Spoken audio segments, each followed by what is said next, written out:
இருக்கீங்க? நான் தாங்க உங்கள் சாஸ் மாட்டு வந்திருக்கேன். இன்னைக்கு ஏன்பா வந்திருக்கேன் அப்படின்னு நீங்கள் கேட்டீங்கன்னா வேறு ஒன்றும் இல்லைங்க. நம்ம சப்ஸ்கிரைபர் ஒருத்தர் வந்து ஹவு டு இம்ப்ரெஸ் கேர்ள் அப்படின்னு கேட்டுருந்தாரு. என்னடா நாடு போயிட்டு இருக்கிற நிலைமையில இந்த டாபிக்லாம் தேவைடா அப்படின்னு நீங்கள் கார் துப்புனாலும் சரி, இது ஒரு நம்மளுடைய வாழ்க்கையில் ஒரு அங்கம். சரிங்களா? இதெல்லாம் ஒரு அங்கமாடா அப்படின்னு கேட்குறீங்க. சரி, ஓகே, நோ ப்ராப்ளம். சரி, நம்ம சப்ஸ்கிரைபர் கேட்டிருந்தாரு, அவருக்கான வீடியோ தான் இது, ஹவு டு இம்ப்ரெஸ் கேர்ள்ஸ். சரி, பார்க்கலாமா? வாங்க வீடியோ கிளப்பலாம். அந்த பொண்ணை எப்படி உசார் பண்றேன்னு சொல்றா. சரி, ஓகே கைஸ், உங்களுக்கு பிடிச்ச ஒரு பொண்ணை நீங்கள் இம்ப்ரெஸ் பண்ணணும்னு நினைக்கிறீங்கன்னா அது நல்ல விஷயம் தான், அது ஒரு தப்பும் இல்லை. ஆனால் அந்த பொண்ணு எந்த மாதிரி எதிர்பார்க்குது அப்படின்றத ஃபர்ஸ்ட் ஆஃப் ஆல் நீங்கள் நோட் பண்ணி வச்சுக்கோங்க. என்னடா இப்படி சொல்கிற அப்படி கேட்டிங்கன்னா, ஆமாங்க, என்ன மேட்டர்னா கேர்ள்ஸ் வந்து இந்த சந்தானம் சொல்லுவார் பார்த்தீங்களா, ஒவ்வொரு பொண்ணுக்கும் ஒவ்வொரு ஃபீலிங் வச்சு, ஒவ்வொரு பொண்ணுக்கும் ஒவ்வொரு ஃபீலிங் வச்சு, அது உண்மைதாங்க. எல்லா கேர்ள்ஸ்க்கும் ஒவ்வொரு ஃபீலிங்கு, ஒவ்வொரு டிஃப்ரெண்ட் தாட்ஸ் இருக்கும். நீங்கள் ஃபர்ஸ்ட் அதை அனலைஸ் பண்ணிக்கணும்.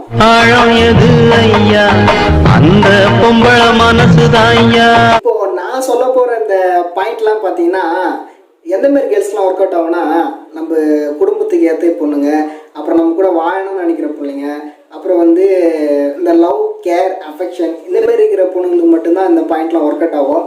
அதை விட்டுட்டு இந்த மணி மைண்ட் இருக்கிற பொண்ணுங்க, இந்த செக்ஸுவாலிட்டி இருக்கிற பொண்ணுங்க, அப்புறம் வந்து ஜஸ்ட் ஒரு டைம் பாஸுக்கு அந்த வெளியே சுற்றுறது, இப்போ என்ஜாய் பண்ணுறது, ரூம் போடுறது, இந்த மாதிரி இருக்கிற பொண்ணுங்களுக்கு நான் சொல்கிற பாயிண்ட் நீங்கள் அப்ளை பண்ணிங்கன்னா காரி தூப்பிட்டு போயிடுவாங்க. சரிடா, வேறு எந்த மாதிரி கேர்ள்ஸுக்கிட்ட இதை அப்ளை பண்ணோம் அப்படின்னு நீங்கள் கேட்டிங்கன்னா ஒன்றும் இல்லைங்க. எந்த ஒரு பொண்ணு நம்மளுக்கு ஒரு நல்ல ஹஸ்பண்ட் கிடைக்கணும், நம்ம நல்லா பார்த்துக்கணும், நம்மளை கேரிங்காக பார்த்துக்கணும் அப்படின்னு நினைக்கிறாங்களோ அந்தமாரி பொண்ணுங்கக்கிட்ட இந்த பாயிண்ட்டை நீங்கள் அப்ளை பண்ணிங்கன்னா கண்டிப்பாக சக்ஸஸ் ஆகும். ரைட் விடு. சரிடா, வளவளன்னு பேசாத, சீக்கிரம் அந்த பாயிண்ட்டை சொல்கிறான் அப்படின்னு நீங்கள் கேட்டிங்கன்னா சிம்பிளாக சொல்கிறேன், கேட்டுக்கோங்க. ஃபஸ்ட்டு பாயிண்ட்டு, நம்ம பசங்க பொண்ணுங்களை இம்ப்ரெஸ் பண்ணணும்னா பைக்கை நல்லா வீலிங் பண்ணணும், பிள்ளைங்க மாரி கட்டிங் வெட்டணும், அப்புறம் கொஞ்சம் நல்லா ஜிம் பாடியாக இருக்கணும், கொஞ்சம் ஹேண்ட்ஸமாக இருக்கணும் அப்படின்னு நினச்சிட்டு இருப்பானுங்க. அதெல்லாம் ஒன்றும் இல்லைங்க. சிம்பிளாக இந்த 5 பாயிண்ட் தான். மொதல் பாயிண்ட் பார்த்தீங்கன்னா, உங்களுடைய லுக் அண்ட் அப்பியரன்ஸை ஒழுங்காக வச்சுக்கோங்க. நீங்கள் கருப்பாருங்க, சிவப்பாருங்க, ஒன்றும் பிரச்சனை இல்லை. உங்கள் ட்ரெஸ்ஸிங் சென்ஸு உங்களுக்கு எது ஆப்ட் ஆகுமோ அந்த மாதிரி ட்ரெஸ் பண்ணுங்கள். உங்களுடைய பாடியை கொஞ்சம் உங்களுக்கு ஏற்ற மாதிரி வச்சுக்கோங்க, முடிஞ்சிச்சு. அது மாதிரி கருப்பு வெள்ளைன்றது வந்து கலர்.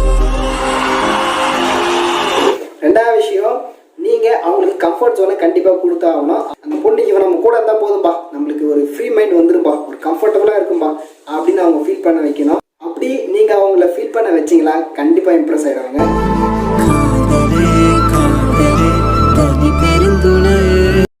மூணாவது பாயிண்ட்டு, ரெஸ்பெக்ட். பொண்ணுங்களுக்கு நீங்கள் கொடுக்க வேண்டிய மரியாதையை அப்பப்போ கரெக்டாக கொடுத்துடணும். அது உங்கள் கூட இருக்கும்போதும் சரி, இல்லை சொசைட்டியில் மிங்கிளாகி இருக்கும்போதும் சரி, நீங்கள் அவங்களுக்கான ரெஸ்பெக்டை கண்டிப்பாக கொடுத்துடணும். எந்த மாதிரி ரெஸ்பெக்ட் கொடுக்கணும்னா, நீங்கள் வந்து அவங்க பின்னாடி சுற்றுறது, இல்லை அவங்க சொல்கிறதுக்கெலாம் சேஞ்ச் அப் கொடுறது, எந்த மாதிரி ரெஸ்பெக்ட் கொடுக்கலாம் இல்லை.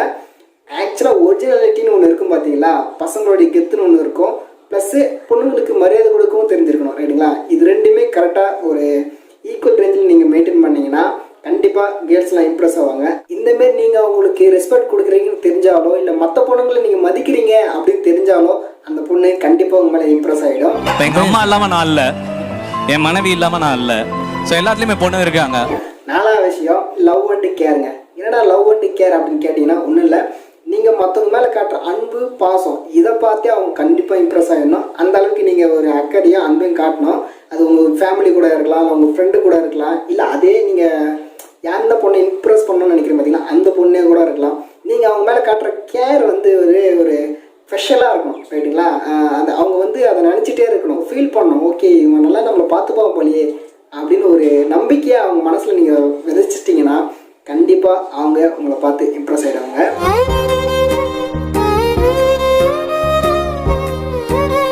எல்லாத்தையும் விட ஒரு மெயின் பாயிண்ட் சொல்கிறேன், கண்டிப்பாக புரிஞ்சுக்கோங்க.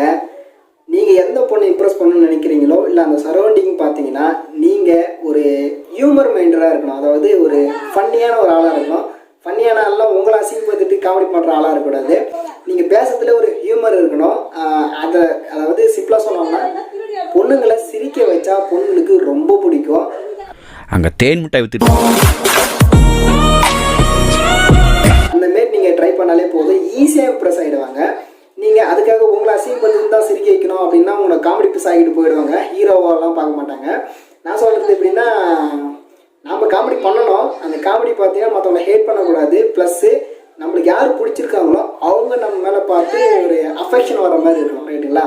அதாவது சிம்பிளாக சொல்லணும்னா, பொண்ணுங்களை சிரிக்க வச்சிங்கன்னா அவங்க ஈஸியாக இம்ப்ரெஸ் ஆகிடுவாங்க. உன்னெல்லாம் திருத்தவே முடியாதுடா, போடா.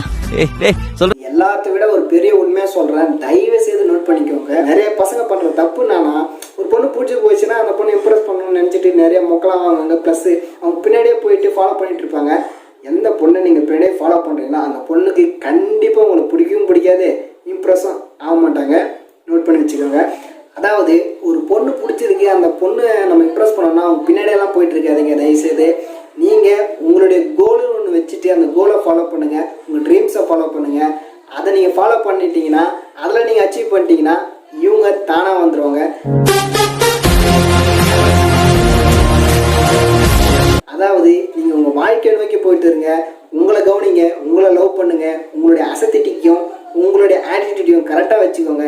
எந்த பொண்ணாலும் கண்டிப்பாக உங்களை பார்த்து இம்ப்ரெஸ் ஆகும். அது மாதிரி கருப்பு வெள்ளைன்றது வந்து கலர். சரி, ஓகே கைஸ், இந்த வீடியோ ஃபுல்லாக பார்த்துட்டேன். டேய் இதெல்லாம் ஒரு கண்டென்ட்டாடா, ஏகப்பட்ட பிரச்சனை போயிட்டு இருக்கு, இதெல்லாம் தேவையாடா அப்படின்னு நீங்கள் கேட்டிங்கன்னா ஒன்றும் இல்லை.